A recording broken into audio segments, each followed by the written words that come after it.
오늘도 각 가정에서 수요 기도회로 함께 하신 여러분들을 주님의 이름으로 환영하고 축복합니다. 수요 기도회는 교회가 함께 하나님께 예배하며 특별히 같은 제목을 가지고 기도하는 시간입니다. 시간 함께 하나님 앞에 나아가서 영광 돌리는 시간 되었으면 좋겠습니다. 묵상 기도 드림으로 수요 기도회 하나님께 올려드립니다.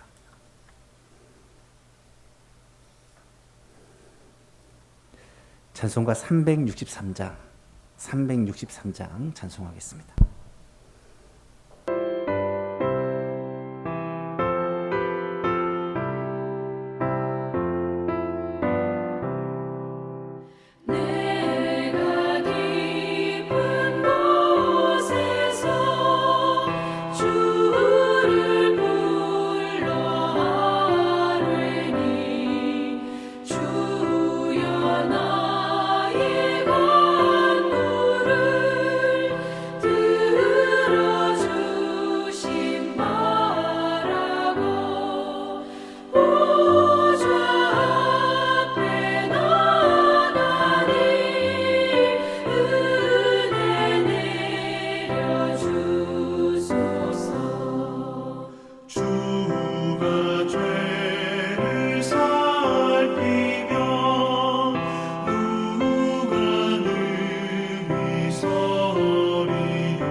하우숙 전도사님 기도 인도해 주시겠습니다.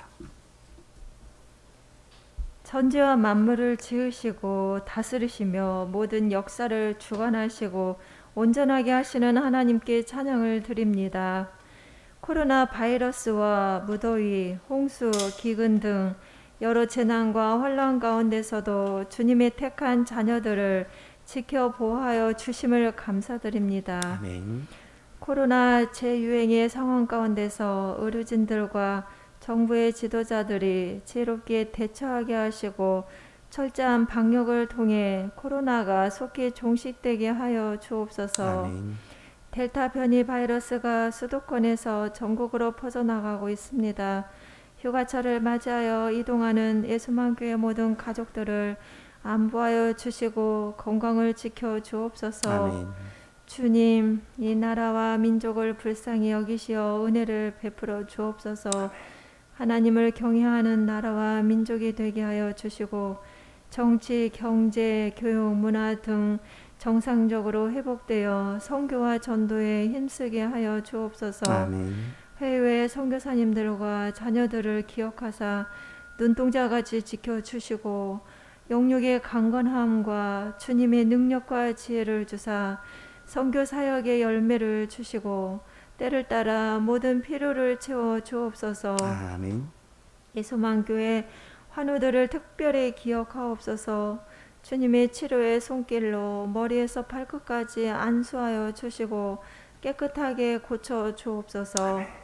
가족과 형제자매, 친척들의 영혼 구원이 속히 이루어지게 하시고 직장과 사업장에 어려움이 없게 하시며 일거리가 항상 있게 하여 주옵소서. 아멘.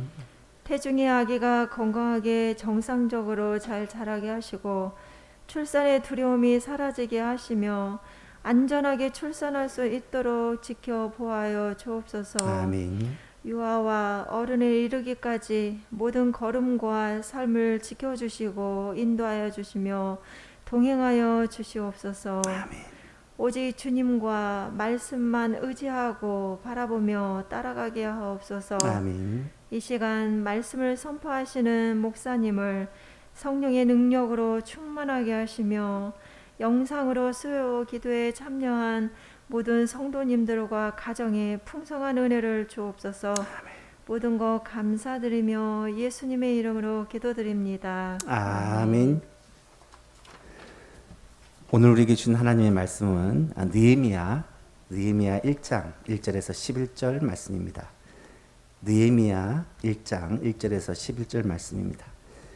구약성경 727쪽에 있습니다.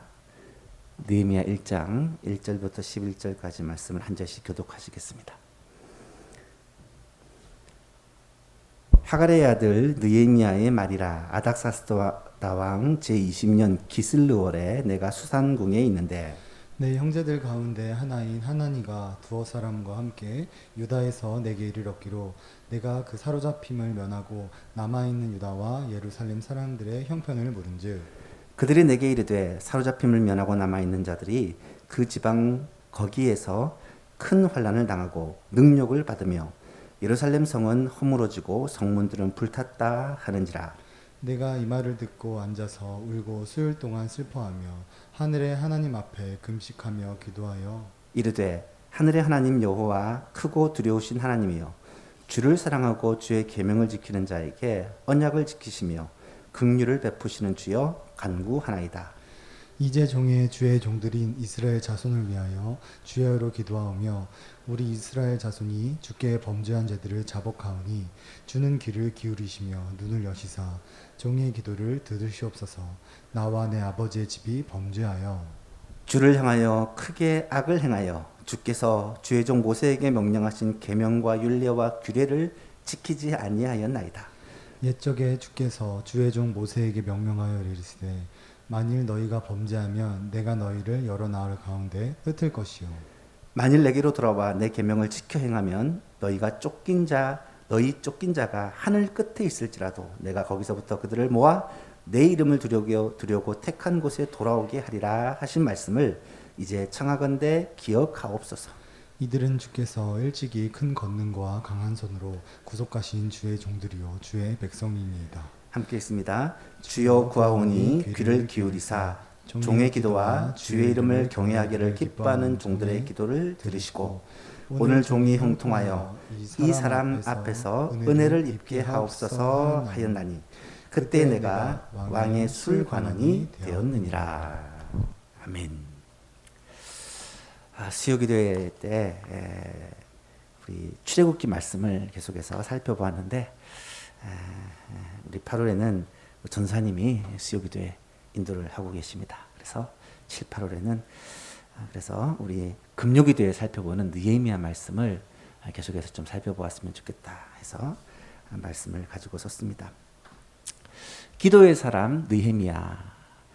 지난 금요일에 기도의 사람 느헤미야의 그 기도에 대해서 좀 생각해 보았고 오늘 이어서 함께 느헤미야의 기도에 대해서 살펴보려고 합니다. 하나님의 백성은 하나님과 특별한 언약을 맺은 백성입니다. 하나님과의 언약이라고 하면 쉽게 설명하면 그 내용이 이것입니다. 하나님께서 나는 너의 하나님이 되고 너희는 내 백성이 된다. 하나님과 우리 사이의 관계를 설정한 거죠. 실제로 모세에게 하나님께서 이스라엘 백성을 구원할 것을 명하시면서 이렇게 말씀하십니다. 너희를 내 백성으로 삼고 나는 너희 하나님이 되리니. 하나님께서 그들을 내 백성으로 삼고 내가 그들의 하나님이 되겠다라고 말씀하시면서 이스라엘 백성들을 구원하여 낼 것을 명령하시죠. 하나님께서 이스라엘과 특별한 언약 관계를 맺었기 때문에 하나님은 이스라엘 백성들에게 특별한 삶을 요구하십니다. 레위기 19장에 보면 이 레위기에서의 주제인데요. 너는 이스라엘 자손의 온 회중에게 말하여 이르라. 너희는 거룩하라. 이는 나 여호와 너희 하나님이 거룩함이니라. 거룩하라는 말은 세상과 구별되라는 것입니다. 하나님은 하나님의 백성으로 이스라엘을 삼으셨기 때문에 이스라엘 백성들이 세상과 똑같이 살아가기를 원치 않으시고 구별된 삶을 살기를 원하십니다. 어떤 삶입니까? 다른 신을 다 버리고 오직 여호와만 섬길 것을 명령하십니다.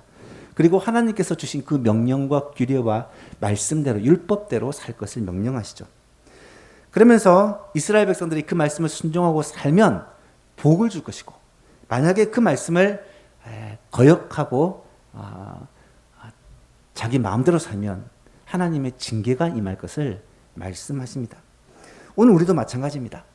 만약에 우리가 하나님과 전혀 상관이 없는 사람이라면 사실 하나님께서 그들에게 별로 관여하지 않으십니다. 마음껏 악을 행하고 자기 마음대로 살다가 세상 사람들이 믿는 사람보다 훨씬 더 형통하고 잘 될 수도 있어요. 그런데 그게 문제가 되지 않는 것은 어차피 그들은 이 땅에서 그렇게 살다가 결국은 하나님 앞에 가서 심판을 받게 될 것이기 때문이죠. 하지만 하나님의 백성은 다릅니다. 하나님의 백성은 하나님과 특별한 언약을 맺은 언약의 백성이기 때문에 우리의 삶, 우리의 말과 행동, 우리의 모든 일상이 하나님 앞에서 징계를 받습니다. 이 말은 하나님의 뜻대로 살지 않으면 하나님이 간섭을 하신다는 말씀이에요. 우리가 돈을 하나님보다 더 사랑하면 돈을 잃어버립니다. 물질의 시험, 물질의 징계를 받습니다. 몸을 하나님보다 더 사랑하면 건강을 잃어버립니다. 사람들을 하나님보다 더 신뢰하고 사랑하면 인간관계가 깨어지고 어려움을 겪는 경우가 많습니다. 왜 그럴까요? 바로 우리 하나님은 질투하는 하나님이기 때문에 하나님만을 섬기고 하나님만을 의지하기를 원하시는데 우리가 세상을 의지하고 돈을 의지하고 나의 건강을 의지하고 지식을 의지하면 어려움을 당할 수밖에 없고 징계할 수밖에 없다는 거예요. 왜 징계하시느냐?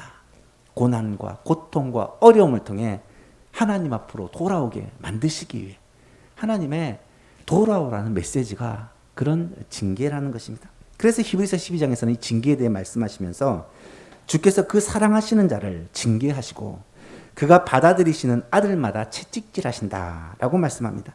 징계는 다 받는 것이거늘 너희에게 없으면 사생자요 친아들이 아니다라고도 말씀하시고, 무릇 징계가 당시에는 즐거워 보이지 않고 슬퍼 보이지만 후에 그로 말미암아 연단받는 자들은 의와 평강의 열매를 맺게 된다라고 말씀하시는 것입니다. 징계는 어쩌면 우리가 하나님의 아들이요 딸이라는 증거입니다. 징계를 통해 회복을 누리고 징계를 통해 하나님 앞에 다시 돌아오게 하는, 그래서 의와 평강한 열매를 맺게 만드는 방법이기 때문에 징계는 귀하고 아름다운 것입니다. 여러분, 물론 징계도 하나님의 은혜요 복인데 더 복된 자가 누구겠습니까? 징계받기 전에 하나님의 말씀을 순종하는 자가 훨씬 더 복된 자입니다. 징계를 받지 않고 하나님의 말씀에 순종하며 하나님의 뜻을 따르고 주님을 의지함으로 말미암아 복을 받고 사는 자가 진짜 복된 자가 아니겠어요? 그래서 성경은 시행착오를 하지 않기 위해 우리에게 수많은 믿음의 선배들의 삶을 보여주고 있는 것입니다. 많은 선배들은 우리에게 아주 좋은 모델도 되지만 반면교사도 되는 것을 알 수 있습니다. 이스라엘 백성들의 역사가 사실은 불순종의 역사잖아요. 이스라엘 백성들이 하나님을 배반하는 역사잖아요. 하나님의 그 말씀을 끝없이 거역하고 배반하고 자신의 뜻대로 살다가 하나님께 맞고 고난을 당하고 질병으로 고생하고 또 적들의 침입을 받고 또 수많은 전염병과 그런 기근으로 인해 고통당하여 하나님 앞으로 돌아와 하나님의 은혜를 구하는 모습을 우리는 너무나도 많이 발견하게 됩니다. 그런데요, 놀라운 사실은 하나님은 징계하는 가운데서도 긍휼을 잃어버리지 않으신다는 거예요. 분명히 하나님이 진노하시고 자기 백성들을 치시는 가운데서도 하나님은 아브라함과 맺은 언약, 다윗과 맺은 언약을 잊어버리지 않으시고 약속을 붙잡으시고 다시금 이스라엘 백성들에게 은혜를 베푸사 결국은 이스라엘 백성들이 돌아오게 하시고 회개하게 하시고 하나님의 품으로 돌아올 수 있도록 은혜를 베풀어 주시는 거예요.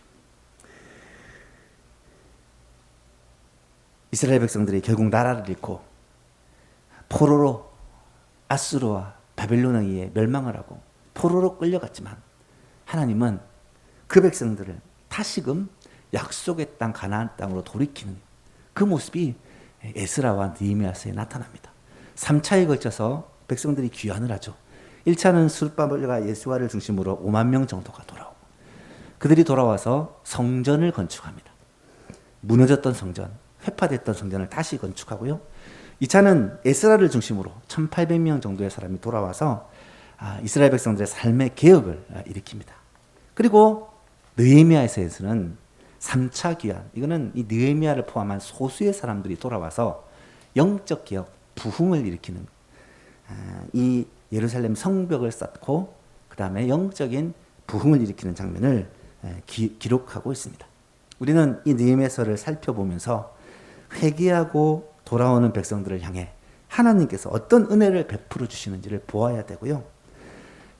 하나님께서 하나님의 사람을 통하여 이러한 회복과 부흥의 역사를 일으키는 모습을 통해서 오늘 우리들을 통하여 하나님께서 이 땅과 이 지역과 이 민족 가운데도 은혜와 복을 주시고 부흥과 회복의 역사를 일으키실 것을 사모하며 기도해야 되겠다라는 것을 깨달아야 한다는 것입니다.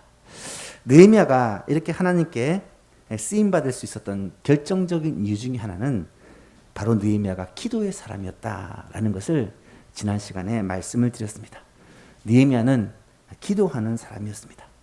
우리도 이 느헤미야를 통해 기도를 배웠으면 좋겠는데 오늘은 특별히 느헤미야가 기도한 기도의 내용을 통해 우리가 어떻게 기도해야 될지를 생각해 보는 시간이 되었으면 좋겠습니다.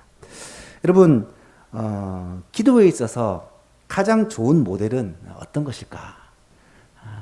저는 주기도문이라고 생각합니다. 그렇죠? 예수님이 가르쳐 주신 기도.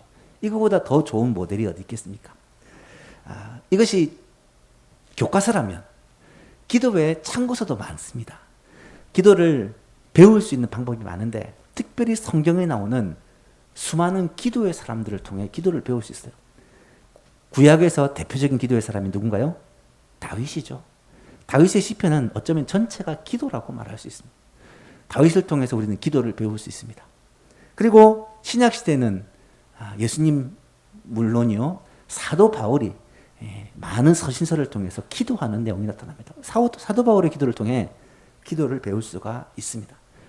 그런데 이 느헤미야 또한 우리에게 아주 좋은 기도의 참고서가 된다라고 저는 생각합니다. 느헤미야서를 쭉 읽어보면 기도하는 장면이 여러 번 나타나거든요. 기도하는 모습을 통해 우리가 어떻게 기도할지를 배우는 그런 시간이 되었으면 좋겠습니다. 첫 번째로 오늘 본문에 나타난 느헤미야 기도를 보니까 느헤미야가 기도의 대상을 분명하게 알고 기도했다라는 것입니다. 5절을 보십시오. 이르되 하늘의 하나님 여호와 크고 두려우신 하나님이여. 지금 누구에게 기도하는지가 분명하다는 거예요. 주를 사랑하고 주의 계명을 지키는 자들에게 언약을 지키시며 긍휼을 베푸시는 주여 간구하나이다. 우리가 기도할 때 기도의 대상을 분명하게 아는 것은 너무나 중요합니다. 만약에 기도의 대상을 정확하게 알지 못하고 기도하면 우리의 조상들이 정화수를 떠놓고 새벽에 간절하게 기도하는 것과 별 다를 바가 없어요. 누구에게 기도하는지는 모르고 기도한다는 것은 내 그냥 간절한 소원을 어떤 신께 그냥 비는 그런 무속신앙이 되어버리고 마는 거예요. 우리의 기도를 들으시는 하나님은 어떤 하나님이시냐? 이 느헤미야는 아주 정확하게 두 가지를 말씀하고 있습니다. 첫 번째는 하늘의 하나님 여호와, 크고 두려우신 하나님이라고 하나님을 고백합니다. 하늘의 하나님이라는 말은 천지 만물의 주인이 되시고 창조주가 되시고 주관자가 되시는 하나님이시라는 말입니다. 그 하나님, 크신 하나님, 두려우신 하나님 앞에 지금 느헤미야는 기도하고 있습니다. 여러분, 우리가 기도할 때 하나님이 크고 두려우신 하나님이라는 걸 알아야 돼요. 천지 만물을 주관하시고 다스리시며 지금도 우리 가운데 일하시고 역사하시는 분이라는 사실을 분명히 알아야 됩니다. 기도는 힘없는 누군가에게 부탁하는 것이 아닙니다. 천지 만물의 주인이시자 주관자 되신 하나님께 기도하는 거예요. 하나님은 없어서 주지 못하시는 분도 아니요, 능력이 없어서 하지 못하시는 분도 아니십니다. 하나님은 우리 가운데 얼마든지 모든 일을 행하실 수 있는 전능하신 하나님입니다. 그 하나님 앞에 믿음을 가지고 나가는 것이 기도의 첫 번째 모습이라는 것입니다. 또한 우리의 기도를 들으신 하나님은 크고 두려우신 하나님이에요. 하나님께 대한 경외하는 마음이 있어야 된다는 거예요. 하나님을 함부로 생각해서는 안 된다는 말입니다. 하나님을 경홀히 여겨서는 안 된다는 말입니다. 하나님께 대한 두려움과 하나님께 대한 온전한 신뢰와 믿음이 첫 번째 중요한 그런 하나님께 대한 지식입니다. 두 번째는 하나님을 어떻게 고백하냐면 주를 사랑하고 주의 계명을 지키는 자에게는 언약을 베풀고 긍휼을 베푸신 하나님이다. 하나님을 향해 언약을 반드시 지키신 하나님, 그리고 긍휼을 베푸신 하나님이라고 고백하는 거예요. 느헤미야는 하나님이 자기 백성들과 언약을 맺으신 것을 잘 알고 있습니다. 하나님이 맺으신 언약은 쉽게 얘기하면 모세에게 주신 율법이에요. 이 말씀대로 행하면 복을 받고 행하지 아니하면 저주를 받게 된다는 그 하나님의 율법의 약속입니다. 하나님의 백성들에게 마땅히 행할 바를 가르쳐 주시고 그대로 행할 것을 명령하셨는데 그 말씀대로 살지 않으면 저주를 받게 된다는 거예요. 저는 가끔씩 그런 생각을 해봐요. 이 말의 힘이라는 게 참 대단한데요. 만약에 누군가가 내가 한 말을 하나부터 열까지 다 녹음을 해놓고 그 하나를 가지고 다 나에게 따진다. 진짜 못 살 것 같아요. 말 한마디도 못 할 것 같아요. 정치인들이 검증을 한다면서 말 한마디, 행동 하나를 다 이렇게 현미경처럼 들여보면 부족하지 않은 사람이 없고 연약하지 않은 사람이 없잖아요. 그런데요, 우리 하나님은 어떤 분이시냐? 1.1획도 변함이 없으신 분입니다. 하신 말씀, 약속을 결코 변개치 않은 분이라는 거예요. 하나님의 말씀, 하나님의 약속을 그대로 믿고 순종하면 반드시 말씀대로 이루어지게 하는 그런 하나님이시라는 거예요. 얼마나 놀라운 건지 모릅니다. 여러분, 하나님은 동시에 긍휼이 풍성하신 분이세요. 그 하나님은 아주 정확하신 분이시지만 또 사랑이 풍성하신 분이에요. 저는 이 사실이 얼마나 감사한지, 그런 하나님 앞에 기도한다는 것이 얼마나 감격스러운지 알 수가 없습니다. 하나님은 자기를 사랑하고 자신의 계명을 지키는 자에게 은혜를 베푸시는 분이세요. 동시에 우리가 하나님의 말씀을 100%다 지켜 행할 수 없다는 것을 아시고 우리를 긍휼히 여기시는 분이세요. 그래서 우리를 향하여서 오래 참으시고 기다려주시고 긍휼과 자비를 베풀어 주시고 또 할 수 있는 능력과 힘을 주시는 분이 하나님이십니다. 여러분, 이것이 얼마나 감사한 일인지. 우리가 기도의 자리에 나갈 때 바로 그 하나님, 약속을 반드시 지키시며 또한 우리에게 긍휼을 베푸시는 하나님을 의지하고 기도해야 한다는 거예요. 오늘 밤에도 기도할 때 그 하나님을 의지하고 기도했으면 좋겠어요. 크고 두려우신 하나님, 세상 모든 만물을 다스리시고 주관하신 하나님, 그러면서도 하나님의 약속을 변함없이 지키시고 우리에게 긍휼을 베푸시는 하나님, 그 하나님 앞에 나가 오늘 이 밤 우리의 기도의 소원과 간구의 소원을 아뢰는 복된 시간이 되기를 바랍니다. 두 번째는 느헤미야는 먼저 자신의 죄를 고백하고 있다는 거예요.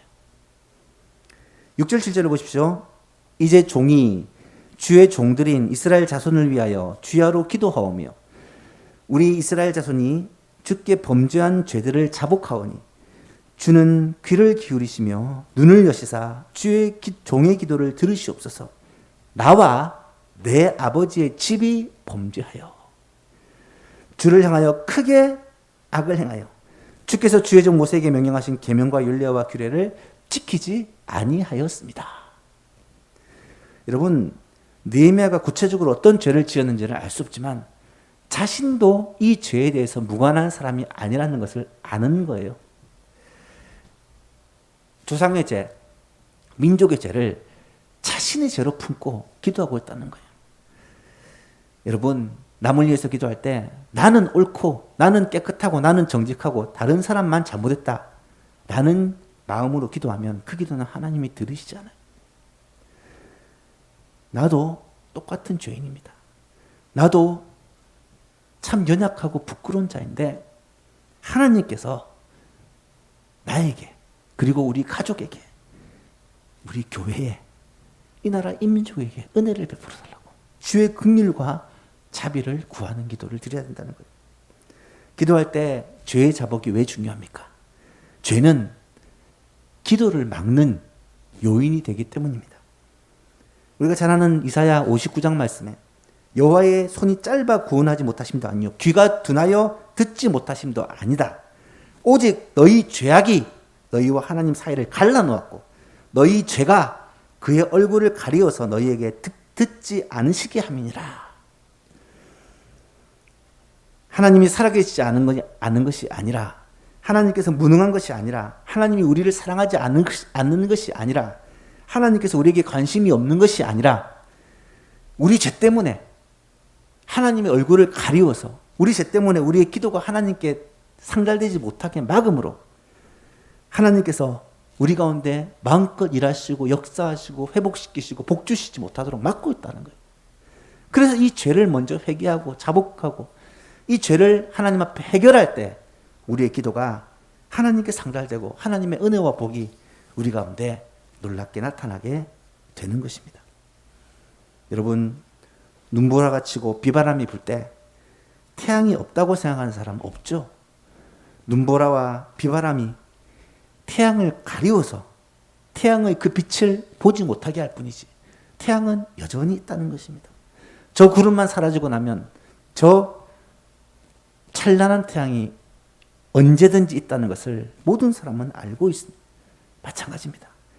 죄만 걷어지면 하나님과 우리 사이를 막는 이 죄악의 문제만 해결되면 하나님의 은혜와 사랑과 긍휼이 언제든지 우리에게 준비되어 있다는 것을 깨달을 때 우리는 먼저 회개하고 먼저 하나님 앞에 나가 나의 죄를 가지고 자백하는 그러한 기도를 드릴 수 있다는 거예요.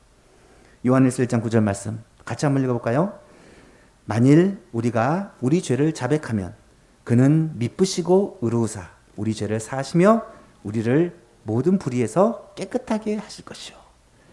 이 은혜가 오늘 이 밤에도 함께하기를 축복합니다.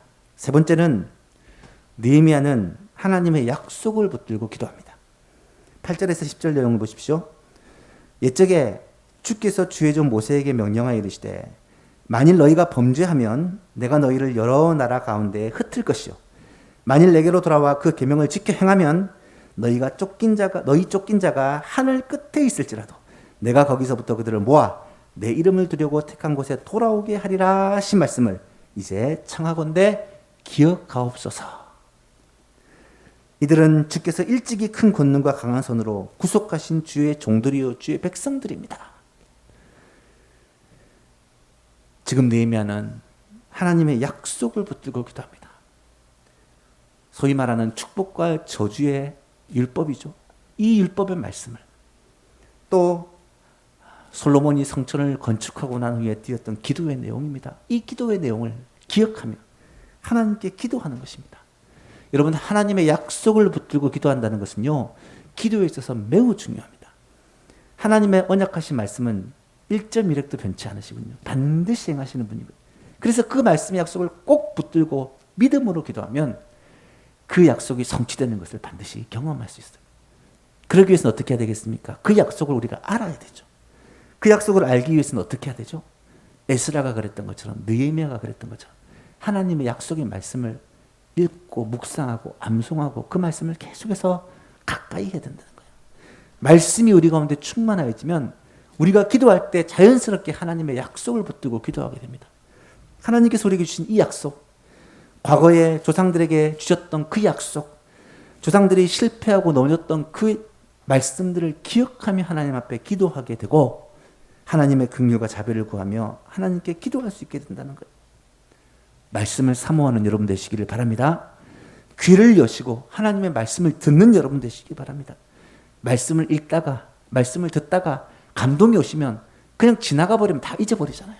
그것들을 마음에 새기고 묵상하고 암송하고 아니면 적어놓고 붙여놓고 하면서 그 말씀을 붙들고 기도하기를 바랍니다. 정교인 기도 제목을 매일마다 올리면서 한 말씀씩이라도 그렇게 말씀을 함께 기록하는 이유는 제가 묵상하다가 이 말씀이 생각이 나서 말씀을 붙잡고 기도할 때 하나님의 역사가 강하게 나타난다는 것을 알기에 그렇게 말씀을 함께 나눕니다. 여러분도 살다가 주시는 말씀, 묵상 중에 혹은 성경을 읽는 가운데 하나님께서 내게 주시는 말씀을 붙잡으면 그 말씀을 꼭 믿음으로 붙잡고 기도하는 그런 여러분 되었으면 좋겠습니다. 기도할 때마다 느헤미야와 같이 하나님의 약속의 말씀을 붙들고 기도하시기를 바랍니다. 그리고 그 말씀을 더 많이 알고 그 말씀과 가까워지기에 평소 때 말씀을 읽고 묵상하는 여러분 되시기를 바랍니다. 그럴 때 성령께서 이 말씀을 생각나게 하세요. 요한복음 14장 26절에 보혜사 곧 아버지께서 내 이름으로 보내실 성령 그가 너희에게 모든 것을 가르치고 내가 너희에게 말한 모든 것을 생각나게 하신다. 기도 가운데 말씀이 생각나고 말씀이 우리 마음에 응답의 확신으로 다가오는 그런 은혜가 있을 것입니다. 마지막으로 느헤미야는 자기가 한 기도에 대한 책임을 지려는 자세를 가지고 있습니다. 여러분 이것도 굉장히 중요한 기도의 자세입니다. 11절 마지막 절을 보시면 주여 구하오니 귀를 기울이사 종의 기도와 주의 이름을 경외하는 길을 기뻐하는 종들의 기도를 들으시고 오늘 종이 형통하여 이 사람 앞에서 은혜를 잊게 하옵소서 하였나니 그때 내가 왕의 술관원이 되었느니라. 느헤미야는요 기도하는 가운데 마음에 결심이 생긴 거예요. 어떤 결단이 생기냐면 내가 왕 앞에 나가야 되겠다. 내가 섬기는 아닥사스다 왕 앞에 나가야 되겠다. 그리고 왕에게 도움을 구해야 되겠다. 우리 백성들을 돌아볼 수 있도록 허락을 받아야 되겠다. 그런 마음의 감동을 입었습니다. 여러분 이것은 간단하고 쉬운 일이 아닙니다. 어쩌면 왕이 싫어할 수도 있습니다. 왕이 거절할 수도 있습니다. 어쩌면 왕이 진노할 수도 있어요. 지위가 박탈될 수도 있고 생명의 위협을 받을 수도 있습니다. 하지만 기도하는 가운데 느헤미야는 자신이 지금 누리고 있는 이 지위와 권세와 모든 것들을 다 내려놓고 백성들을 돌보러 예루살렘으로 가야 되겠다. 그 마음을 가지고 왕에게 은혜를 구하고 부탁을 하기 위해 가야 되겠다. 결심을 한 거예요. 여러분 우리의 기도가 응답받지 못하는 이유 중에 하나는요. 우리가 기도하고 잊어버리기 때문이에요. 기도에 대한 책들을 읽어보면 항상 공통적으로 나오는 내용이에요. 많은 사람들이 기도 응답을 받은 적이 없대요. 혹은 기도 응답을 거의 받지 않는데요. 왜 그런가 물어봤더니 기도하고 잊어버리는 거예요. 만약에 기도한 내용을 다 기록을 해두고 그것이 어느 정도 시간이 지난 후에 응답됐는지 안 응답됐는지 확인을 해보면요. 놀랍게도 대부분 응답을 해주셨다는 거예요. 그런데 기도해놓고 잊어버리고 기도 응답이 안 됐다. 그렇게 생각한다는 것입니다. 예를 들면 자신의 앞길을 위해 하나님께 기도를 합니다. 앞길을 위해 기도하는데 그 기도한 것을 잊어버리고 그 기도한 대로 살지 않는 거예요. 열심히 공부도 하지 않고 좋은 직장을 찾아서 애를 쓰지도 않고 준비를 하지도 않는 거예요. 그러면 하나님께서 우리에게 도와주시고 은혜를 베풀어 주시겠습니까? 쉽게 예를 들면 지금 코로나 상황이 아주 좋지 않습니다. 오늘 또 확진자가 최대를 찍었죠. 이런 상황 가운데 하나님 속히 이 코로나가 종식되고 마음껏 예배하고 자유롭게 활동할 수 있는 세상이 올 수 있도록 하나님 좀 은혜를 베풀어 달라고 그렇게 하나님 앞에 간절히 기도하면서 어떻게 합니까? 코로나를 방비하기 위해 우리가 방역을 철저히 하고 마스크를 쓰고 다니고 조심을 하고 이렇지 않고 마음대로 살면서 하나님 이 코로나가 빨리 종식될 수 있도록 해주세요. 하나님께서 은혜를 탁 베풀어 가지고 한꺼번에 이 코로나 바이러스가 싹 사라지게 해주세요. 그렇게 기도한다면 그거는 기도하는 사람의 올바른 모습이 아니다는 말이에요. 또 한 가지 예를 든다면 요즘에 코로나 못지않는 문제가 여러분 이상기후의 문제인 것 아시죠? 심각합니다. 올해 들어 걱정이 확 될 정도로 이상고온 현상이 생기고 폭우가 얼마나 쏟아지고 뭐 소식 들으셨는지 모르겠는데 중국의 태풍과 이어서 온 폭우로 말미암아 수백 명의 사람들이 죽고 이런 현상들이 지금 계속적으로 전 세계에서 유럽에서 일어났다는 얘기를 들으셨을 것입니다. 여러분 이런 이상현상들을 우리가 목격하면서 하나님께 은혜와 긍휼을 구하며 우리는 뭘 어떻게 해야 되느냐? 환경을 깨끗하고 보호하기 위해 노력을 하면서 기도하는 거예요. 세상에 이 문제에 대해서 우리가 할 수 있는 일이 무엇인지를 알고 함께 그것을 위해 노력해가면서 하나님께 은혜를 구하는 것입니다. 여러분 이것이 마땅히 기도하는 사람의 몫이요 기도하는 사람의 조건이라는 것입니다. 더 쉽게 예를 들면 물질적인 복을 위해서 기도한다면요 열심히 일하면서 기도해야 돼요. 성적을 위해서 진로를 위해서 기도하려면 열심히 공부하면서 기도해야 된다. 건강의 회복을 위해서 기도한다면 운동을 열심히 하면서 기도해야 돼요. 자녀들을 위해서 기도한다면 자녀들에게 신앙교육을 철저히 하고 말씀을 가르치면서 기도해야 된다. 아무것도 하지 않으면서 잘 됐으면 좋겠다 기도하는 것은 이거는 기도에 대한 책임을 지지 못하는 최선을 다해 기도하는 자세가 아니라는 것입니다. 느헤미야는 그냥 말로만 기도한 것이 아니라 자신이 할 수 있는 최선을 다해 힘쓰면서 기도하는 모습. 이것이 바른 신학, 개혁주의 신앙을 가진 성도들의 모습이다라는 사실을 우리가 깨닫게 될 수 있기를 바랍니다. 말씀을 붙들고 기도했으면 좋겠습니다. 오늘은 이 느헤미야가 했던 기도의 내용을 살펴보면서 4가지를 여러분께 말씀드렸습니다. 느헤미야의 기도를 통해 우리가 배울 수 있는 점이 무엇입니까? 첫 번째는 기도의 대상을 분명히 알아야 된다. 하나님이 어떤 분이신지를 알아야 된다. 두 번째는 간구하기 전에 먼저 나의 죄를 자백하며 우리 가정과 교회와 이민족의 죄를 하나님 앞에 자백하며 기도해야 된다. 세 번째는 하나님의 약속을 붙잡고 기도해야 한다. 하나님의 언약을 붙잡고 기도해야 한다. 마지막으로 최선을 다해 내가 한 기도에 대한 책임을 지며 행동하며 순종하며 기도해야 된다라는 것을 말씀을 드렸습니다. 무엇보다 중요한 것은 기도해야 된다는 거예요. 다른 거 다 해도 기도하지 않으면 소용이 없잖아요.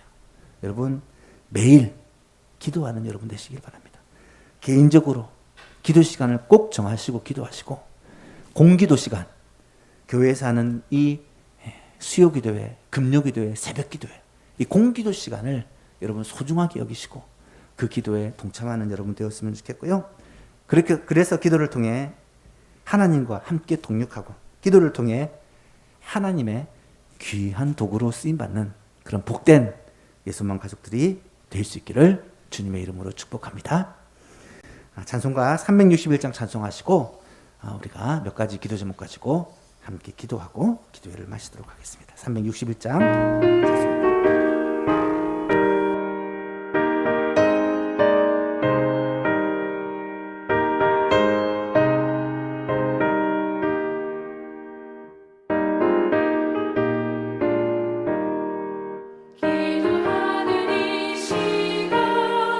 주께 무릎 꿇고 우리 구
주신 말씀 붙잡고 우리 기도 제목을 가지고 같이 기도했으면 좋겠습니다. 네 가지 기도 제목을 드립니다. 이 제목을 같이 여러분 하나씩 붙잡고 기도하는 시간 되었으면 좋겠습니다.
하늘에 계신 우리 아버지여, 이름이 거룩히 여김을 받으시오며 나라가 임하시오며 뜻이 하늘에서 이루어진 것 같이 땅에서도 이루어지이다. 오늘 우리에게 일용할 양식을 주시옵고 우리가 우리에게 죄 지은 자를 사하여 준 것 같이 우리 죄를 사하여 주시옵고 우리를 시험에 들게 하지 마시옵고 다만 악에서 구하시옵소서. 나라와 권세와 영광이 아버지께 영원히 있사옵나이다. 아멘.